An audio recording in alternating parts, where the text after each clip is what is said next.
Hello, Namaskar, Vanakkam. My name is Sudhir Sahasranaman, and we are now going to do the second part of the Second World War. I hope you have already seen the first explanation video of the Second World War. As I said, this is going to be an explanation in English because the Hindi explanation videos have already been done in the past on this particular channel. But I can assure you that this explanation is better. Now, we have done till the causes of the First World War, a Second World War till here. This video is going to deal with this particular part of your syllabus. So knowing your syllabus is a must. And I'm also giving you the side stories so that it makes your understanding of the Second World War that much better. And that will reflect in the quality of your answers as well.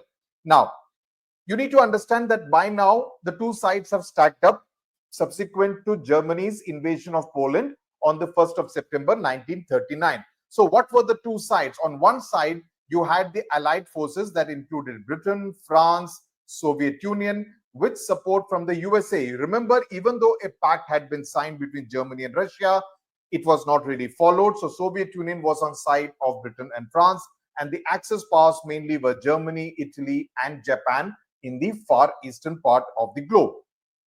Now, you need to understand, in your syllabus, you have the brief understanding of the attack on Pearl Harbor. Now, Pearl Harbor attack happened in the middle of the Second World War. Okay. Now, the USA in the initial part, 1939, 1940, and large part of 1941, remained neutral. The only way they were still part of the Second World War was by lending or leasing armaments, which included jeeps, it included ships, it included aircraft, tanks, etc., mainly to UK and also to China. Okay, Chinese territories, I referred to them in the first explanation video. Now, mainly because their defense was important. The defense of UK, the defense of China was important to the long-term strategic interests of the United States of America. So what it did was, it allowed the UK to continue to fight Germany because now they had support from USA. It also helped China resist and take on the advances from Japan. So basically, USA's role was restricted to this part. Then what happened was, this particular aid, which was given by USA mainly to UK and to China, it strengthened them, but that made Japan very angry, saying that you are strengthening China, so I am now going to take you on. Okay, I'm going to take you on because you're supporting my enemy. Okay, so they thought that an enemy's friend is also an enemy. So America also became Japan's enemy. So Japan decided to attack Pearl Harbor on the 7th of December 1941 because they feared that in the Pacific, in Pearl Harbor, they have the fleet at Pearl Harbor in the Hawaiian Islands, and that could actually be a threat to Japan in the long term. So let's kind of neutralize the American presence by attacking Pearl Harbor. That was essentially the military reason, the strategic reason why Japan decided to attack Pearl Harbor. This is something which you need to know. Okay. Now, obviously, we don't know the map, so let's understand where exactly is Pearl Harbor. Now, Pearl Harbor is in Hawaii. Hawaii is a group of volcanic islands located in the central Pacific Ocean. Okay, Pacific Ocean. Please look up the world map. It's about 3,200 kilometers southwest of California, which is on the west coast. Okay, so Pearl Harbor is a natural deep water naval base on the island of Oahu, which is the third largest Hawaiian islands. It lies west of Honolulu, which is the state capital. So this is the location. Basically, understand that it is in the Pacific Ocean. Now, again, let's come back to what led to the attack on the Pearl Harbor. On the 7th of December 1941, Japan, which was then ruled by Emperor Tojo, General Tojo, he ordered a surprise aerial attack on Pearl Harbor. The battleships there were sunk and the airfields were destroyed, and 3,700 people were killed in one of the most daring attacks on American soil. Okay, now, there were two mistakes that Japan still made. Japan did not destroy the ship repair facilities at Pearl Harbor. Though even though some of them were destroyed, they could actually repair some of the damaged ones. Okay, there were two American carriers called Lexington and Enterprise, which was some of the two of the main military ships. They did not destroy them completely, so they were soon back in action because of the ship repair facilities. And a day later, within 24 hours, USA said, we are now going to join the Second World War, because an attack has happened directly on us. Even though we have not been directly part of the Second World War, now we are going to be part of the World War. So this was a turning point in the Second World War. If Japan had not made that mistake of attacking Pearl Harbor, the world would have been actually very different. But Japan made that tactical and strategic mistake. So the Statue of Liberty, to represent USA, I put in the illustration, USA decided that now it's going to be part of the Second World War. The second thing that you need to understand is the bombing of Hiroshima and Nagasaki. Now, the USA hit back. How did USA hit back? They destroyed the Japanese fleet in the southern western part of the Pacific Ocean, but Japan was still rooted there in the Manchuria, which was part of China. In 1945, closer to the end of the Second World War, they were in the Philippines, they formed what was known as the kamikaze. This is something which you should know. These are known as the suicide air corps.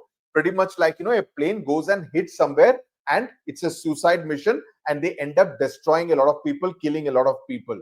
Now, these were young Japanese pilots who would take a plane which was full of explosives and they would go and attack an American ship. So these were some of the daring things that were happening towards the end of the Second World War. So what did America do? American scientists were working on developing atom bombs. Okay, so in July 1945, 1 month before Hiroshima and Nagasaki, on the 6th and 9th of August 1945, what they did in July 1945 was they tested it in Mexico. Okay, in a desert near New Mexico, they tested the atom bombs to see what kind of impact it can have. Same time, what they were also doing was to dropping leaflets on Japan, okay, saying that we have the deadly weapon, we could drop the atom bomb, so you need to stop fighting, you need to stop the war. They were warning the Japanese people and the Japanese government. It did not have any effect, and on the 6th of August 1945, the first atom bomb in the world was dropped on Hiroshima city in Japan.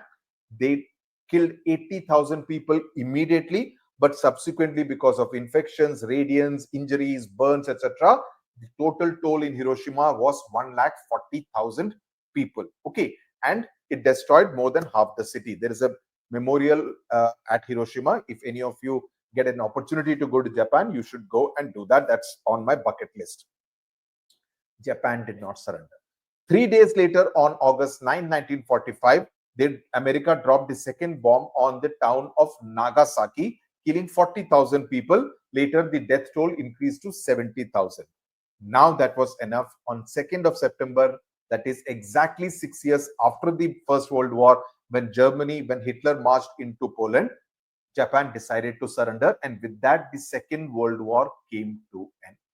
Okay, the bombing of Hiroshima and Nagasaki. Now, what was the impact of the Second World War? The consequences that you need to know. Over 50 million people were killed, so it had a huge toll. 22 million of them were soldiers and 28 million were civilians. Okay, 1 lakh crore rupees at that time, huge amount, was spent on the Second World War. So you can see the illustration kind of conveys what I'm talking about. The main thing was Britain lost its economic power, having suffered a loss of 200 crore rupees.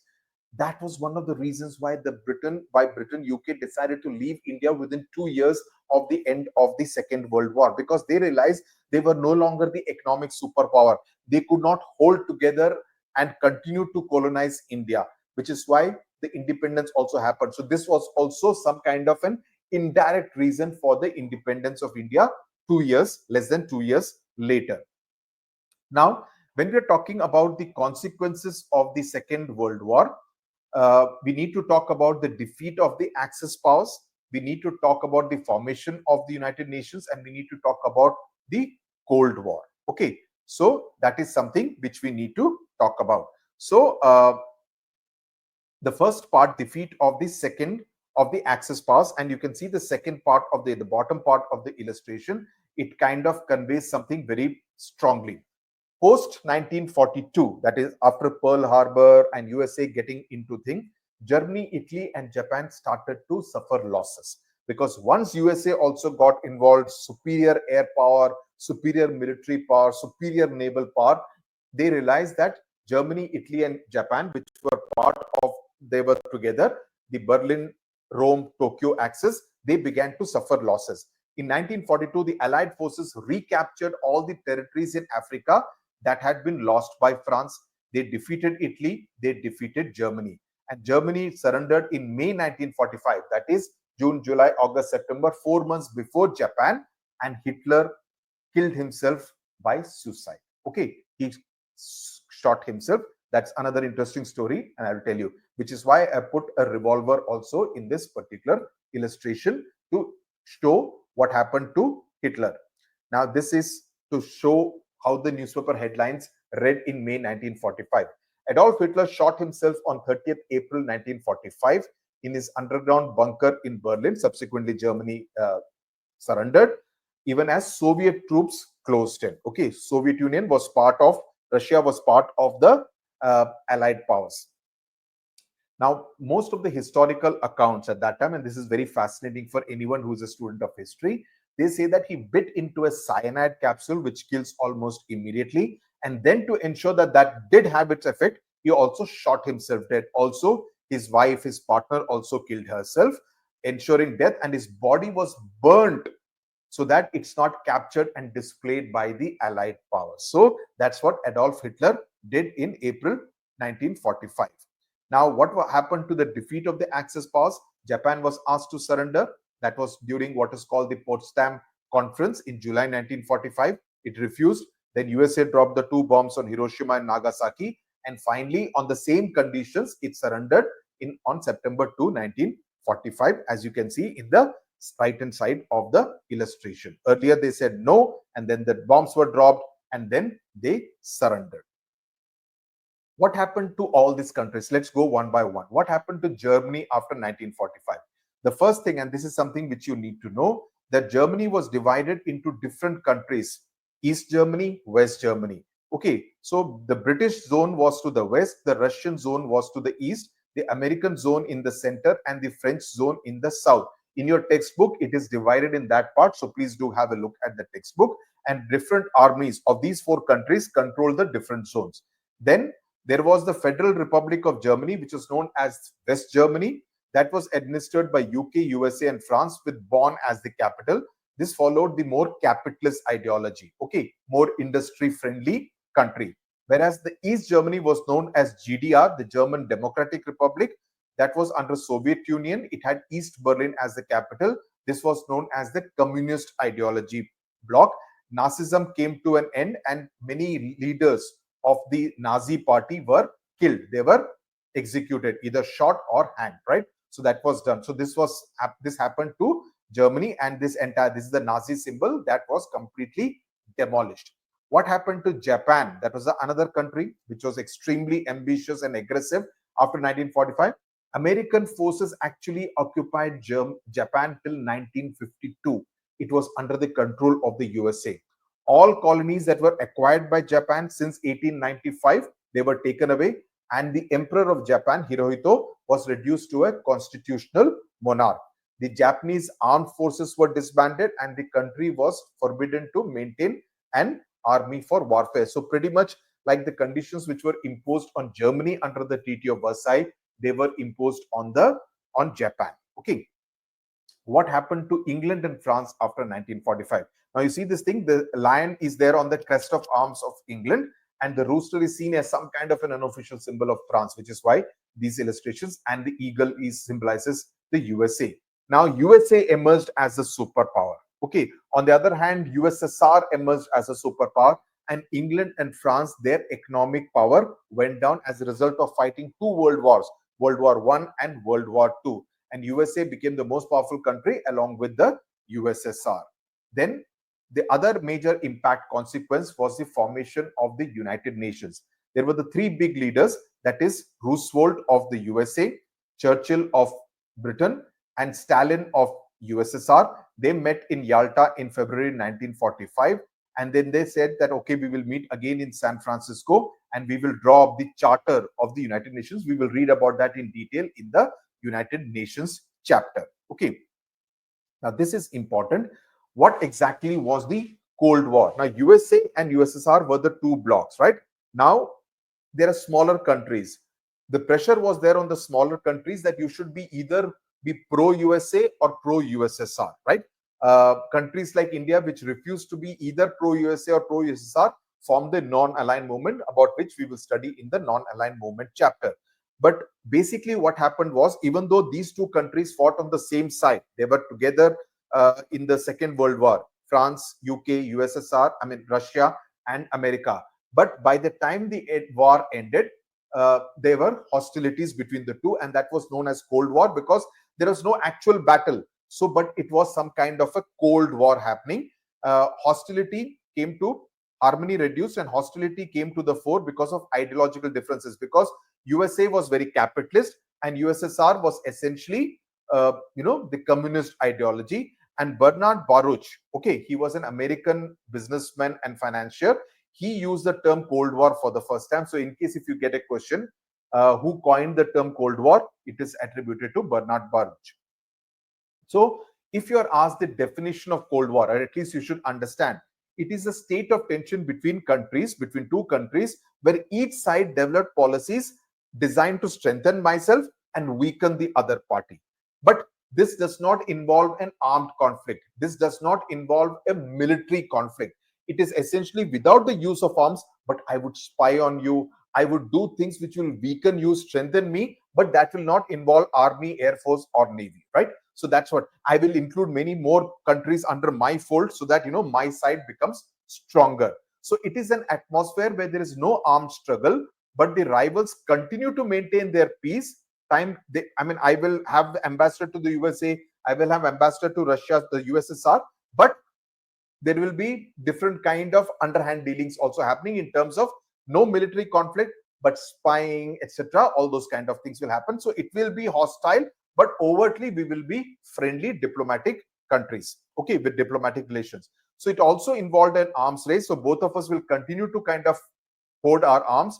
Formation of military alliances like NATO this side, CENTO, CETO, etc., Warsaw Pact on the Russian side, trade embargoes and proxy war. Earlier it used to happen, like for instance, when the Moscow Olympics happened in 1918, all the American bloc countries boycotted the Moscow Olympics. Similarly, when 1984 Los Angeles Olympics happened, the Russian bloc, many of them boycotted it. So this used to happen earlier. Nowadays it doesn't happen so often, because now in 2025, in the 21st century, the world has also changed. USA is much more prominent. China is emerging as a major prominent force. Russia, because USSR broke up into several countries, Russia is not seen as that kind of a power like it used to be when it was USSR or Soviet Union. So Cold War was also referred to as hot peace or propaganda war. These are the other two terms which are used for Cold War. What was the impact of the Cold War? Number one impact was that world was divided into two blocks. You are either part of the American bloc or the Soviet bloc. So the first bloc, democratic and capitalist, or the Western bloc, it believed in liberal democracy. Most of the countries there were democratic countries where democracy was there, right? India was a democracy, but India refused to be part of either of the two blocks. So you had countries like Britain, France, Belgium, all of them in Europe, Italy, Canada, Australia, Holland, all of them were part of the Western bloc. They believed in parliamentary democracy and individual liberty, and they were opposed to communism. They did not want communism to spread. The Eastern Bloc under Soviet Union, they believed in Marxism or communism. They believed that Western democracy favored only the rich, not the people, the labor class, the worker class. They did not favor. And countries like Poland, Hungary, Romania, Bulgaria, Czechoslovakia, they were all part of the Eastern Bloc. So these were the two countries. These were the other major impact of the Second World War. The left hand side illustration, you can see the Statue of Liberty, the Big Ben in London, Paris, Eiffel Tower in Paris, right? So you can see all these countries, the Western Bloc, right? The Eastern Bloc is of Russia and all these other countries like Poland, etc., where the focus is on mills, etc., and the state becomes very important. So with this, we come to the end of this particular chapter. Thank you very much for your time and patience. Do share and subscribe. Press the bell icon so that you get the notification when I post the next video. I hope the Second World War, which is an extremely important chapter, is absolutely clear and you will be able to attempt any questions that are asked from this chapter. Thank you very much. Tata, bye bye. God bless you. Namaskar.